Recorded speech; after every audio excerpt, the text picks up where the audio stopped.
Welcome back and welcome to a kind of reading vlog slash for reviews video. This Sunday I looked at my TBR pile and I was like, I've got a whole load of graphic novels on my TBR pile that it would be nice to spend the day reading them. And so I kind of like pulled out the ones that I had and looked at what order I wanted to read them in, and I have to admit that the fact that one of these was due back to the library had a big bearing on what I picked up and why I decided to do them this Sunday. But whatever it is that makes you pick up a book, it makes you pick up a book. So I'll share the reading vlog with you and then I'll come back and discuss my thoughts on these 4 books. So I have some graphic novels on my TBR this month. I have The Handmaid's Tale graphic novel. I really want to read this because I don't like watching things if there's a well-known book about them without having read the book first. So I got the graphic novel version, and this is actually due back to the library, so I need to read that this weekend.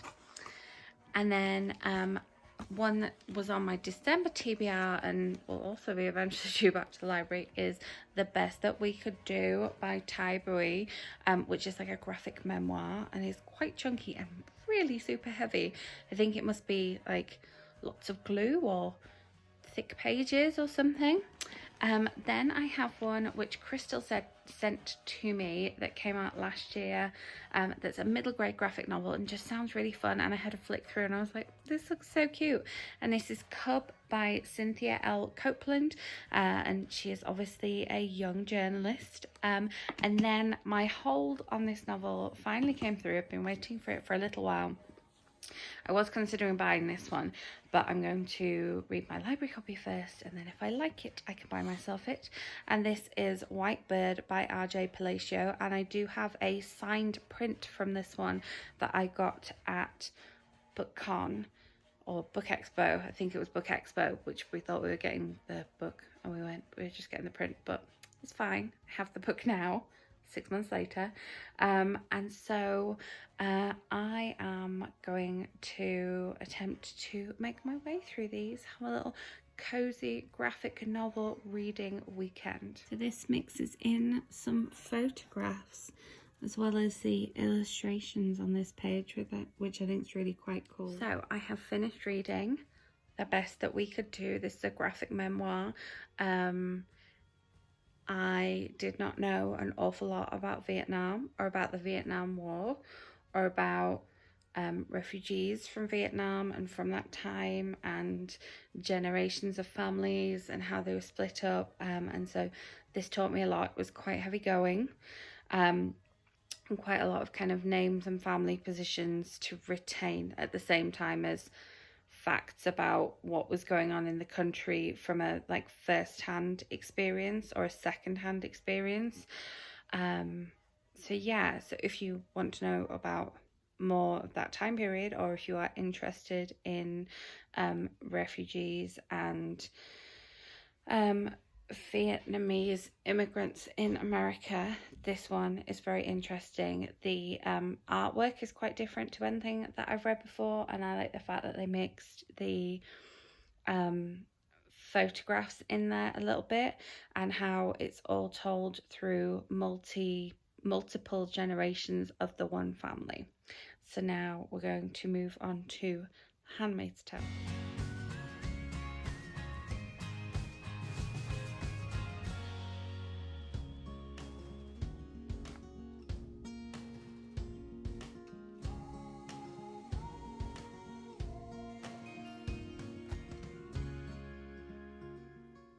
Okay, finished The Handmaid's Tale graphic novel.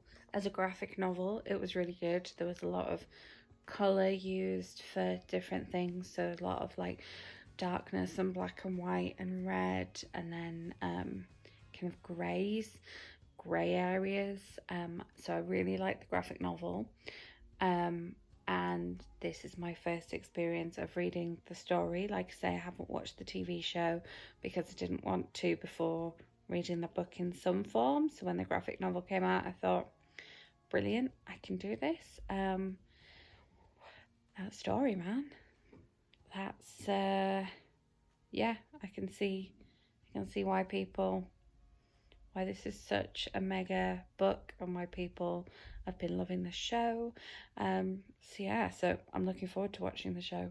We'll see if we can pick up another graphic novel from my pile.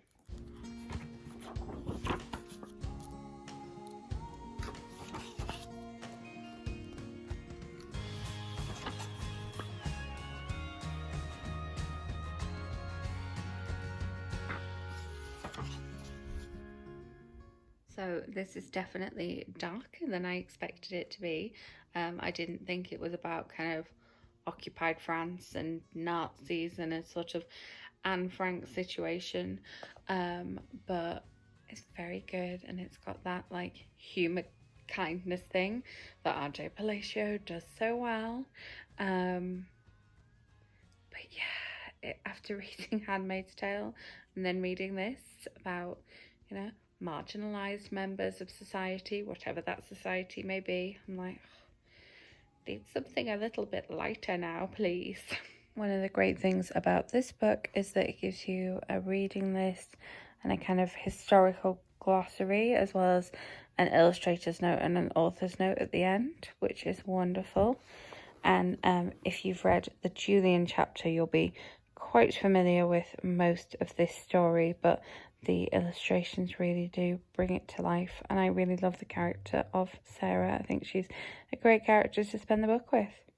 I'm going to have a little break now, and then I'll get back to this one. This looks fab too. So I hope you enjoyed watching my reactions to them as I was reading them. I thought this would be an interesting way to discuss these books. So my favourite out of them was definitely The Handmaid's Tale. I just think that the fact that I didn't know this story, obviously I knew some stuff about it, but the fact that I haven't read the novel or watched the massive TV show gave me a little bit of kind of novelty value picking this one up. And then the illustrations in this one are just beautiful, and I know that a lot of people who have read the novel have then come to the graphic novel and absolutely loved it, and now I can watch the TV show. So this one counts as my classic for the Get Shit Done readathon that I'm doing throughout the whole of January as well, so that's great.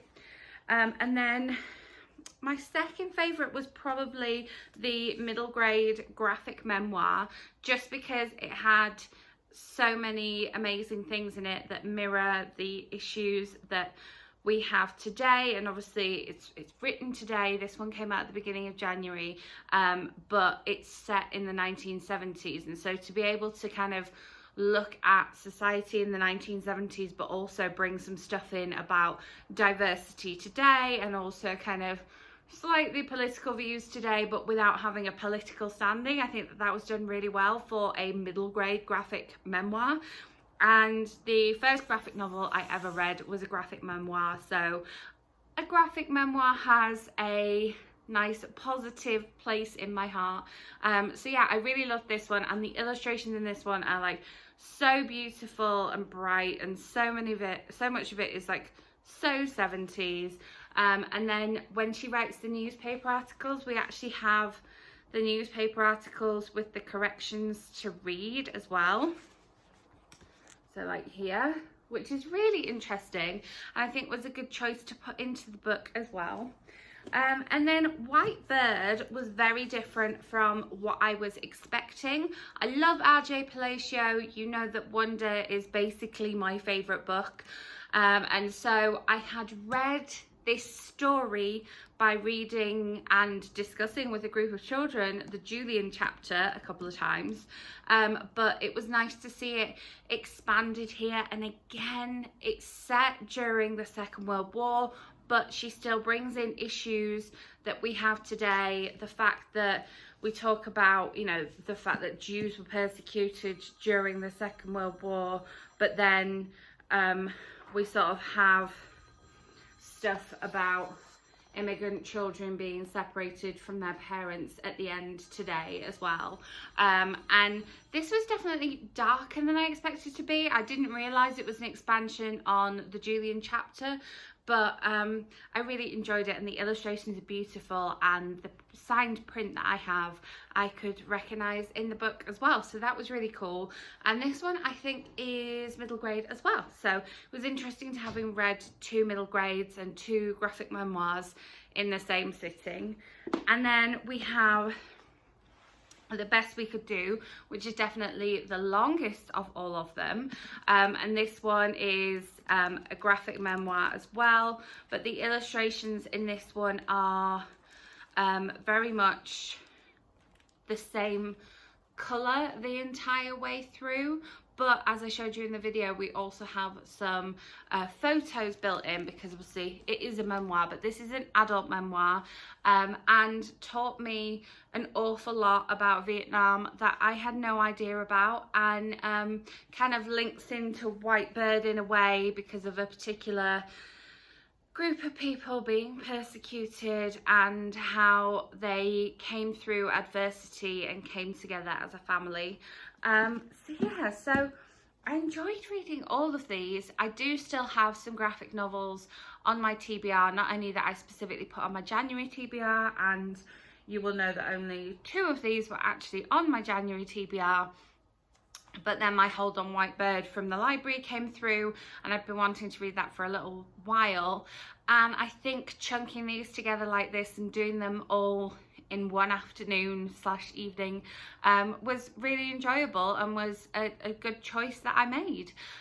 Let me know in the comments if you ever kind of clump together your reading. Do you save up all your romance reading for one particular week or month of the year? Do you, once you're on a thriller kick, do you then read nothing but thrillers for the next 6 weeks? Let me know your reading habits and whether you read in chunks like this.